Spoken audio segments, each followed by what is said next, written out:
Hi everyone, I'm here today to talk to you about all of the books that I read in June.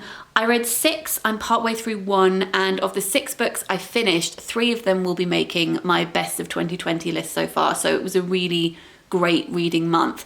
All the books I mentioned I will list in the description box down below, but let's begin with the author that I read the most of last month, and that was Bernardine Evaristo, because I read 3 of her novels. Firstly, I read Lara, which is her debut book that was published firstly in 1997, and then this is the extended version that was published by Blood Axe in 2009. This is a semi-autobiographical novel that spans 150 years. We're looking at German immigrants, Irish Catholic immigrants, we're looking at black people who were enslaved in Brazil, freed in Nigeria, and then came to the UK. We're exploring racism and classism and just so many different things in this tiny book. The unity of people and the way that people are torn apart again. It does feel, in essence, almost like an earlier form of what Girl, Woman, Other does, which I will speak about in a bit, because it's generational, because it's exploring all of these issues and giving voices to so many different characters. It has some amazing lines in here. One of my favorites was Ellen thought British boys danced like ironing boards.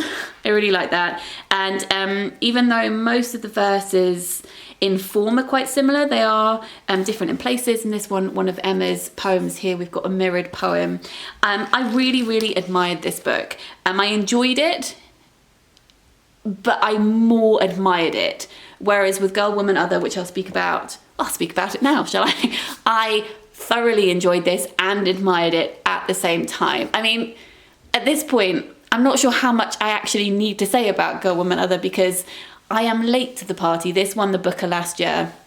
Bernardine has written, this is her 8th book. So she has been around a long time, and it's almost like she is Amma in this book. We open with Amma, who is a playwright. She's directed over 40 plays, she's written over 15, but she's nervous because her new play is going on at the National, and she's being exposed to an audience that she has never been exposed to before, and she's finding that really unnerving. And obviously Bernardine didn't realise when she wrote this book, this would be the book that won her the Booker, and that this is the book that has really thrust her into the mainstream, the eye of the mainstream. Obviously she had lots of people reading her books before, but so many more people are now reading them. So we open with Amma. She's walking along the South Bank. She walks into the National Theatre and goes backstage.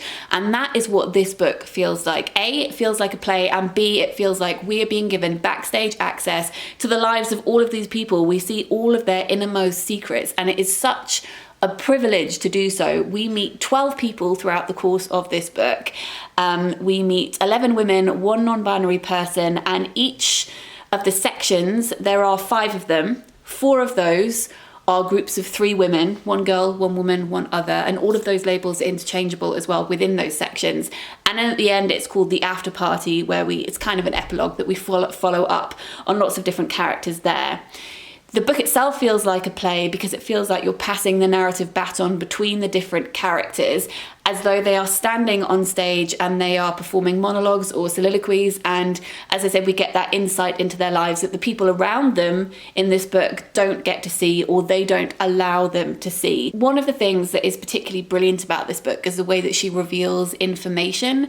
So you get to form opinions on people that get completely changed later. And some of those reveals are completely heartbreaking. We're talking about parents who don't know the innermost feelings of their children, and vice versa, and how that creates this huge gulf that they're not even aware of in their house, because they're not even aware of the information that they don't have about the other person. It is so painful to read about, and also feels so true. You can believe that all of these people live and breathe off these pages. She, again, like with Lara, explores issues of racism and immigration and classism and colorism. And I have already read this book twice. I've already read it twice. I read it in physical form, and then I re-listened to it. And what was fascinating going back and listening to it again, or reading it again, is that there are characters who were introduced to properly later in the book who actually creep up in the beginning, but because I wasn't familiar with their names, I kind of forgot about them. So it feels like a jigsaw puzzle that you can add to. There are more layers the more that you read it. It also reads like poetry. Let me give you an example.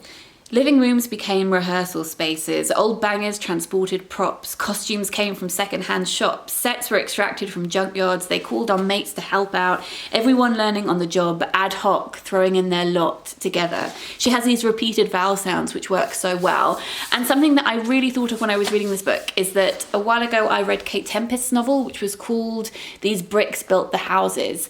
And in that book, I really liked the essence of what she was trying to do. She delved into the history of every new person that you met in order to show how this town had grown from the roots up, but it felt like it didn't really come together and it felt frustrating. This is that executed perfectly. I reviewed this for Toast and I'll link my review in the description box down below. We're also giving away a copy of this book. So if you go over there, you read my review and you chat to us in the comments about this book, you can win a copy. The giveaway is open internationally.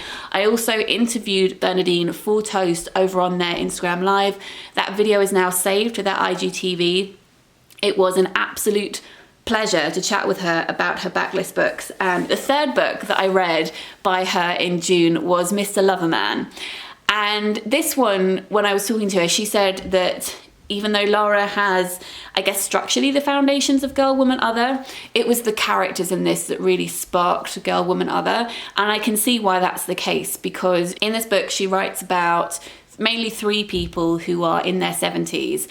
And she was saying she hadn't really seen novels that give voices to characters like this. So within Girl, Woman, Other, we have people who are in the older generations as well. I mean, Lara spans 150 years. I think Girl, Woman, Other is about 100. So in Mr. Loveman, we meet Barrington, who now lives in my heart. That's his new address. If anyone needs to write to him, that's where he is. Barrington came over to London from Antigua with his wife, Carmel. They've been living here for decades, but Barrington is in love with and has been having a relationship with his best friend, Morris, since they were 14. Morris also lives in London. Barrington's wife has no idea that he's been having this decade-long affair. And he's now thinking, I'm 74 or whatever he is. He's thinking, should I leave my wife and live the remainder of my days with the man that I really, truly love? And he is scared. He is scared because he has a lot of internalized homophobia. He's scared because of the way society treats gay people, especially gay people of color. And you sympathize with him so much because he's in such a predicament. But you also sympathize with Carmel. She's wanted this life that she believes all her friends have, even though perhaps they don't deep down. And that's just the marriage that they show to the world in the same way that she shows her happy marriage to the world.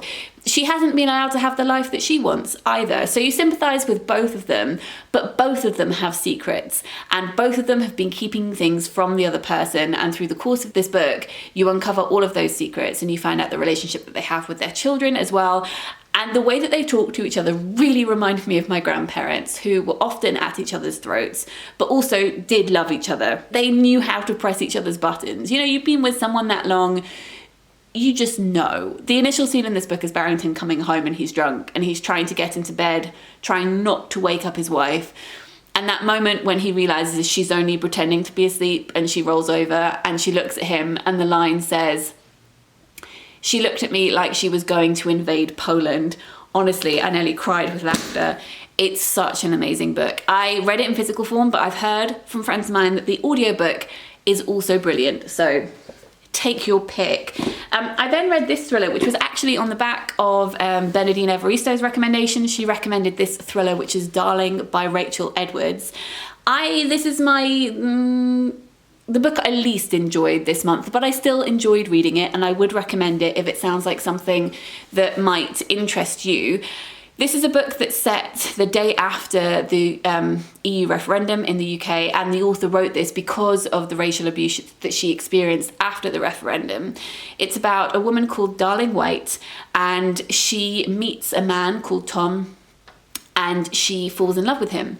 And she moves into his house with his teenage daughter Lola and with her young boy as well. And it's about the dynamics in this family. What's done very well in this book is the split narrative. So we get some chapters from Darling's point of view, and then we get some chapters from Lola's point of view. And when we're reading Lola's, it really does feel like you're speaking to a teenage girl. She changes the voice around a lot, which I think is, I was going to say it's quite a brave choice actually, because it might be that you really gel with one voice over the other and therefore the switch might be annoying, but I actually found each switch quite refreshing. I think that the timing in this is a bit clunky. I did feel on occasion like she hadn't joined the dots and showed how this relationship had come together so quickly. And there are some reasons why she doesn't tell you things, because we are dealing with unreliable narrators in this, but it did mean that I didn't believe everything that was happening, and that tugged me out of the book somewhat on occasion. Darling sections sometimes I found were a little bit overwritten, but when they were poetic and I felt it worked, it really, really worked. So here is one paragraph at the end of one of her chapters. I pecked Thomas and hugged Lola, realising as I backed away that I knew little more about her than when she had first landed those eyes on me. As the door closed, those eyes put me in mind of magnesium, with the potential to flare bright, or perhaps the casings of incendiary devices or dormant bombs. Yes, that was it. In a certain light, Lola looked like she could go off at any moment. It says on the back, similar in spirit to We Need to Talk About Kevin.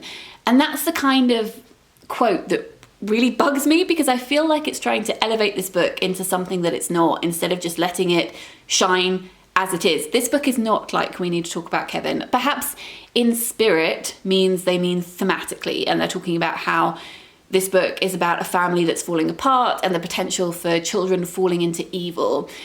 The way this book is written is nothing like We Need to Talk About Kevin.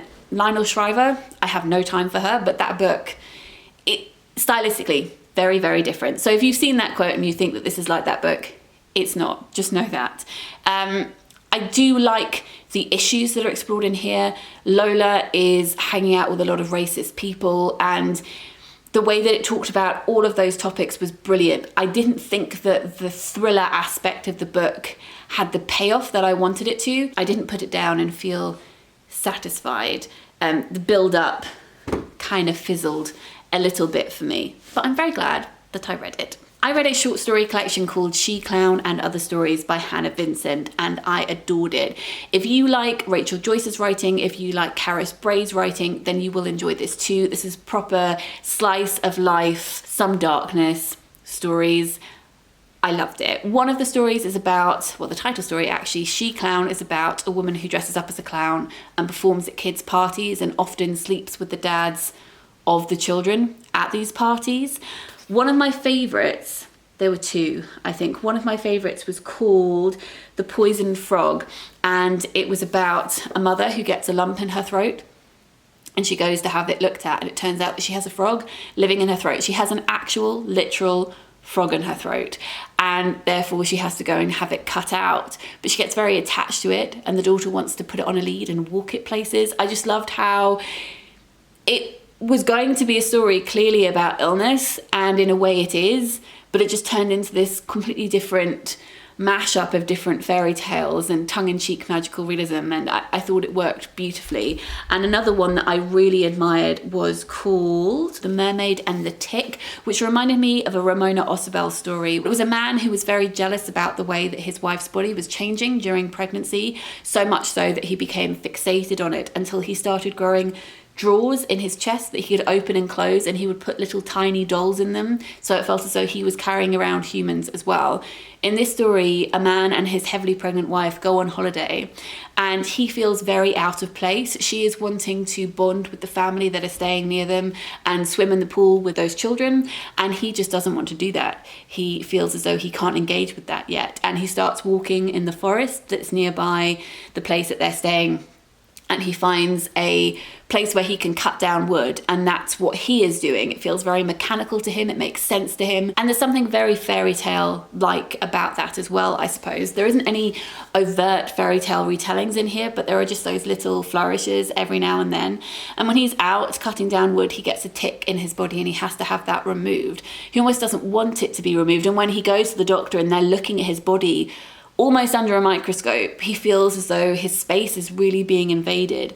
Whereas obviously his wife is having to go to all of these checkups and have her body looked at, and she has a human inside who's growing and she wants that thing there, whereas he's now got this tick and it has to be taken out. And he has lots of these conflicting feelings about body and possession of body and his place within his own body and his wife's body because her body is changing. I just thought it explored in a very subtle way lots of different things, and it was so well crafted.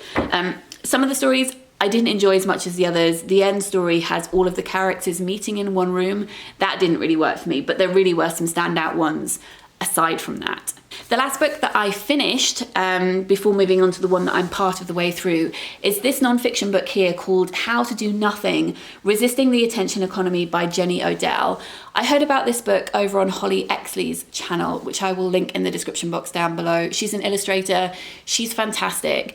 I think so many of you, hello, would benefit from reading this book because it felt like it got inside my brain and just kind of ironed a few things out. This book is not about how to do nothing. This book is how to do, I was gonna say fewer things better. It's not even about that. This is a book about awakening. It's about consciousness. It's about asking you to pay attention to the things that you are doing and to ask you whether in doing all of those things, you are actually doing something. The attention economy in here, she's talking about social media. She's talking about how the companies who run Twitter, Facebook, their job is to make money by making you addicted to their site, to want to refresh all the time, to want to share everything. So she's not saying that they themselves are terrible things, like the platforms themselves. She's talking about how those platforms can be used for good when we are mindful about the ways in which we are using them. She says in here that she's not calling for a mass exit of Facebook. She said, I'm not interested in that. I'm interested in a wake up to how we use these platforms, why we use them, and make them work for us rather than the other way around. I'll read you a paragraph from the introduction. She says, like Old Survivor, you'll find that this book is a bit oddly shaped. The arguments and observations I'll make here are not neat, interlocking parts of a logical whole. Rather, I saw and experienced many things during the course of writing it, things that changed my mind and then changed it again, and which I folded in as I went. I came out of this book different than when I went in. So consider this not a closed transmission of information, but instead an open and extended essay, in the original sense of the word, a journey, an essaying forth. It's less a lecture than an invitation to take a walk. In this book, she talks about finding third spaces, and she talks about that in lots of different contexts. She says that she often feels like she exists in a third space because she is biracial, and she often feels that can be liberating because she doesn't feel as though she has a definitive answer when people say, where are you from? But also, it can feel rootless in some instances as well. This book feels like another kind of third space because it's not a walk. And it is not an essay collection. It is something in the middle where she's giving herself the freedom to express herself in a really researched way, in a way that's been very much thought out, but is not conforming to, I suppose, academic rules about what this book should have been shaped into. She's presenting a version of herself in this book, and for that, I very much respect it. It is, as she says, like a walk through her mind, and some of those wanderings and tangents happen to be dead ends, and sometimes they take us someplace very different to where we started. I didn't mind that at all. I was very much here for the journey of this book, and I think that the way that it's set out fully embodies the messages that she's putting forth, and I wouldn't want it any other way. As well as asking us to think about, in whatever capacity we use online spaces, why and how we use them and why and how they use us. It also does talk about the privilege of being able to step back from certain situations, the privilege of being able to get out into open spaces, and it felt particularly I suppose, poignant and also bizarre to be reading it at this time when so many of us can't get outside and explore nature either, which is a whole other layer of what she's talking about and something that she couldn't possibly foresee when she was writing this book. I will link the first chapter of this book, which was an essay that she wrote, I think, for Medium. It's an early form of the first chapter, but have a read of that. And if you like that essay, then I'm sure you will like the rest of this book, and I would encourage you to pick it up. And then finally, I'm only going to very briefly mention this because I am about a third of the way through this book. This is The Yellow House by Sarah Broom. This is essentially a biography of a house. It's a family house in New Orleans, which was destroyed during Hurricane Katrina.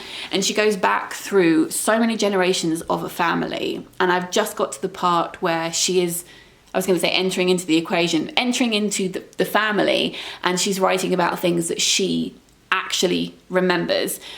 And I have a feeling I'm probably going to enjoy the rest of this book even more because of that. I'm enjoying it very much already, but because she's writing about things she hasn't personally experienced, I feel as though she has just less data, fewer memories to draw upon because she's relying on whatever has been handed to her by other family members.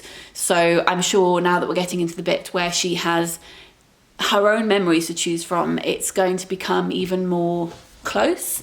Yeah, I will speak about this next month once I have finished reading it, but as I said, I'm enjoying it very much. So those are all the books that I read in June. As I said, I will list the titles in the description box down below. Let me know if you have read any of these or if you would like to. Let me know what you've been reading too, because I would like to know. I hope you're all doing okay, and I will speak to you very soon. Lots of love. Bye.